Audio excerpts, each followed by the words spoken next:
Kaabang-abang ang ating matutunghayan at may mga lason kagad na medyo Aurora Gaming and excited tayo na makita kung ano nga ba ang bangayan ng ating magkabilang kupunan. Paghihiganti ang daladala ng Team Liquid PH. Kung maaalala natin, nagapi nila ang Onyx Philippines noong nasa group C. Ay, naku po, wait lang! Si Sanji namatay ka agad! Maunang bigayan dito kay Sanji. Napaka-agresibong start from Aurora Gaming.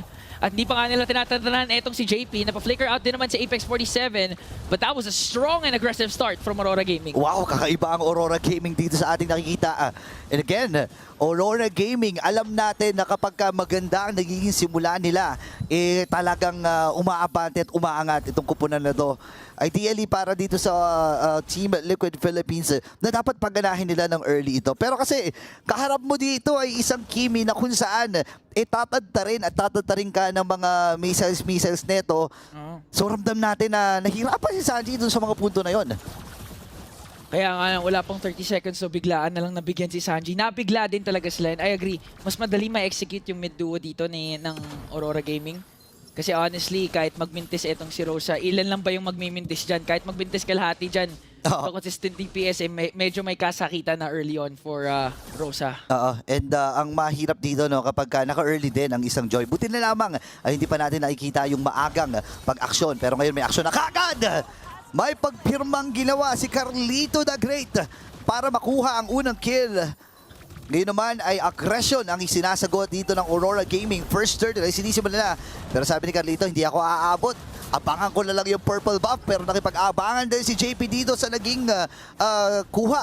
Sa unang pag-go ng laban, sabay pasok si TNZ. Go niya ata ay patayin si JP. Hindi, umatas na rin dito si TNZ. Trade na lang kaagad ang hinanap dito ni Carl Lito. Pero may trade din talaga ang LPH. Mabilis ang sagot naman ang gagawin nila kay TNZ. Parang sakit nun namatay ka. Nakuha mo man yung turtle pero wala ka rin purple buff. At ngayon level 5 na si Carlito. Tatawiran niya ata dito si Rosa. Okay, atras muna at aagaw ata uli ng Green Comes. Naku, ito na, nagsisimula na ang panggigipit ng Team Liquid Philippines kontra Aurora. Gigil na gigil si Carl TZ. Pinapatunayan na gusto niya talagang maging next face of MLBB. Prime Carl Tusok Yon is back at yun ang gusto niyang ipakita. Maganda yung mga trades na ginagawa ng TLID. Given the fact na nabigyan kagad si Sanji early on, hindi na talaga makakontest yung TLPH doon sa unang turtle. Pero magandang response yung ginawa doon ni Carl TZ. Sinabi mo na nga, wala nang ang purple buff etong si TNZ at nabigyan pa ni Sanji at ni JP. medyo na to home goods, level 5 versus level 7. Malaking gap para dito kay TNZ. Isipin mo yun, parang kung titingnan mo, parang lamang ang Aurora Gaming doon. Pero nakadalawa na kagad na gap in terms of level dito si Carlito. Apex 47, hinahawakan lang yung new bush dito sa may gitna. Ngayon naman, ang Team Liquid Philippines, medyo kinakalmahan lang din kasi alam nila na action din tong Aurora. May mga games na katulad nung kinas natin na sobrang walang nangyari. 20 minutes, parang wala pang 10 yung kill scoreboard. Pero iba kasi yung kwento ngayon. Nakuha pa rin naman ng Assassin, etong si TNZ. At kahit hindi si Lina yung gamit ni Rosa, Kimi has been a good option pa rin naman. One of the lowest win rate so far dahil one of the most used heroes din when it comes to the mid lane. Pero in the hands of the Thorn Queen, maaaring mapagana to ng Aurora Gaming. Oo nga, pero malaki ang kailangang bigyan contribution dito, lalo na ni Apex 47. Hindi pa tayo nakakita so far ng magagandang Tsunami Slam. Pero sabi na, sige, targetin kaya muna natin dito si Lunar bibit-bitin. At yung Dark Wave, nagtatalo na nga rin. Si Sanford ay pinipilit lamang isoak yung mga damage. Pero nandun yung Absolute Guard mula kay Daddy JP. Si TNC ang tatargetin. Pero hindi tumamay ang breakable. Ngayon, tamang tutok lamang si Rosa dito ng kanyang mga balat baril. At wala namang mamamatay at mamamaalam. Pero pagong ay available na. 4 on 4 ang ating makikita ngayon. Nagamit na yung traction pulse coming in from Rosa, pati yung AOG from JP. Pero maganda yung zone na ginagawa dito ng TLID. Pumasok na si Luna. Grabe, tinahika agad. Sanji nakakuha ng kill. Abang 5K yung buhay ng pagong. Tamang flashlight lamang dito si Sanji. Nagamit yung beacon. Bibit-bitin natin si Rota. Flicker! Ay na-force na rin kagad. Parang nahihirapan atang umahon ng Aurora, lalo na itong si TNC kasi palubo na ng palubo yung kalamangan ni Carlito dito. As soon as nabura ka agad sa mapa itong si Lunar, parang wala ka na talaga magagawa if you're Aurora Gaming. TNC hindi rin talaga makahanap ng angulo para makapasok sa turtle. Traction Pulse ginamit na pero may Purify na magaganap kay Sanji. Apex 47 tumalon. Okay, alam nila naman ang Purified. Si Apex 47 natin, napapagamit din ng Flicker.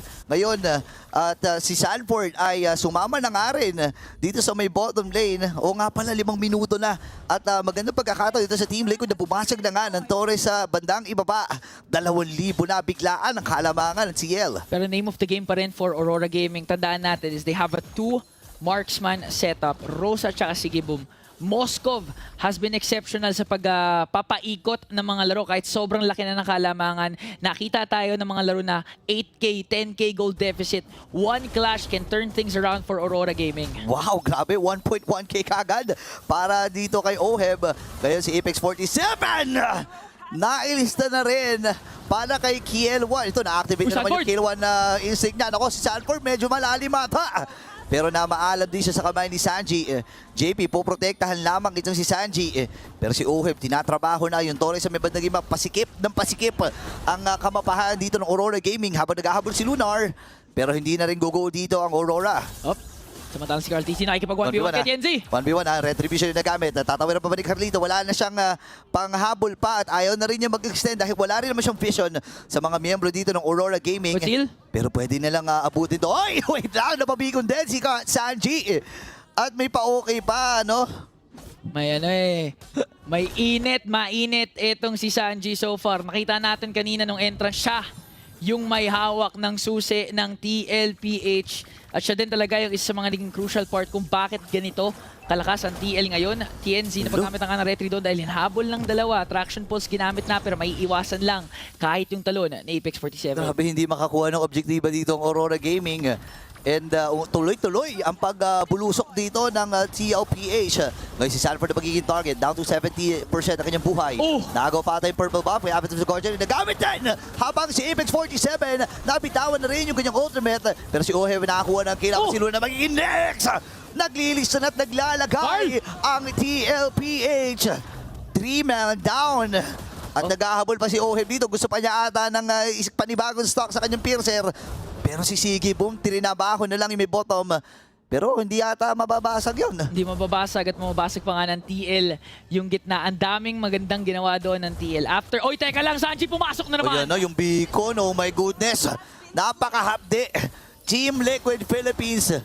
Alam mo yun, dala-dala kasi nila yung pag-ihigante. Oo. Sinabi nila, okay, tinalo nyo pala yung Onyx Philippines. Hindi pwede sa mga kababayan namin yan. Oo, mga kapatid pa rin namin yan. Isa kaming malaking super fan. And even for Coach RC, no, na nag-apply pala maging coaching staff ng Aurora Philippines. Pero unfortunately, hindi natanggap. Napunta siya tuloy sa TLPH. May onting may onting gante din eh. May grudge yan, Na gusto ipakita ngayon si Coach RC. Looking at the in-game equipment, sobrang laki ng kalamangan ng TLPH. Nag-start na talaga ito mag-balloon up after ng second turtle. Transition sa mid lane, nakuha nila yung Torre. After nun, yung third turtle pre, 2 objective yung kinukuha ng TL kung nang sabay. Si Carl kumukuha ng turtle, yung iba umaagaw ng purple buff at nakuha pa ni Oheb yung purple buff. Ang hirap nito.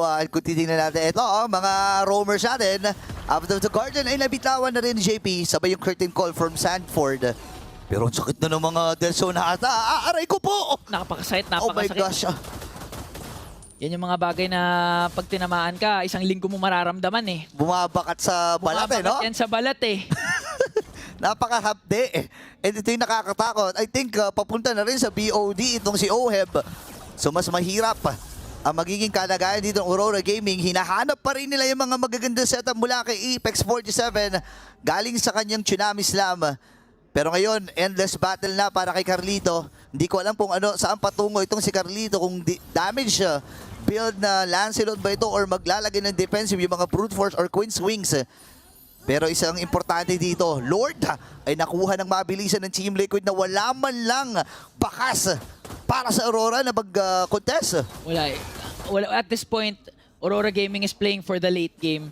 Alam nila yung strength ni Sigibum later on, but ang problema, aabot nga ba sa late game? Because so far, napakaganda ng execution na ginagawa ng TL. And even if si Apex 47, may flicker yan, sino ba uhulihin mo? Kasi Sanji si Oheb may Purify, si Sanji may Crimson Beacon pa nga. Pag hinuli mo naman si JP, pwedeng paikutin mo ito, pero palilikuran nila si Sanji. Okay, nagamit na yung beacon na itinontla at binate! Itong GTNZ habang nagamit na rin Tsunami Slam, buhay pa ang mga miyembro dito ng Team Liquid Philippines habang tumatahi na rin. Dito si Lunar. Ngayon naman napaflicker din siya. Sanji pinang-flashlightan. Haabol din si OM at ang buong kumpulan ng Team Liquid Philippines ay kikitin lang tatlo. 10k gold, ladies and gentlemen. At ready pa ata silang bumasag dito sa gitna. Wala man sila minion doon. Pero yung bottom ata magiging next, ha? Carl, pumasok pa nga dito pero Sanford nakikipag 1v1 kay Sigibum. Pumasok with the SOD pero nabigang pa rin ni Oheb doon. Lord ng Marcia nasa baba. Wala tatapusin na ata dito ng Team Liquid Philippines. Nagmamadali na ang TLPA Sanford de Ales. Nabitawan na rin dito ni TNC yung kanyang ultimate. Ni Rosa! Tinamaan din ang Death Zone naka! At kailangan umiwas dito ng Aurora Gaming. Kumakapit lamang sila si Carlito. Pinipirmahan na lahat ng mga jersey. Pati yung mga minions nagiging biktima rin. Ito na lang pwede pupensa dito sa Aurora Gaming. May minions na din sila. Pero may clear out pa rin naman ng Aurora Gaming. And so far, 7-0-3 for the Filipino sniper na naka-Sky Piercer ngayon. Malefic Roar pickup dito para kay Carla TZ. At wala talagang mahanap na sagot ang Aurora Gaming. Wapakals din sila kahit magbuhos ng damage dito ang Aurora Gaming Kahit si Daddy JP lang ang tumangki, ayos na sa kanya Ngayon, papasok din, nagamit yung Traction Pulse. Pero si Lunar umaamba din. Tatlong miyembro from Team Liquid Philippines ang nakaharap. Alam nila kung nasaan dito ang TL pero ayaw nilang sugurin. Ayaw nila magbaka sakali. Bukas yung mid and bottom. Ang dami nilang problema dito. By the way, Trinity na rin para kay Sigibum. Naka-corrosion sight na rin siya, Golden Staff and the Demon Hunter Sword.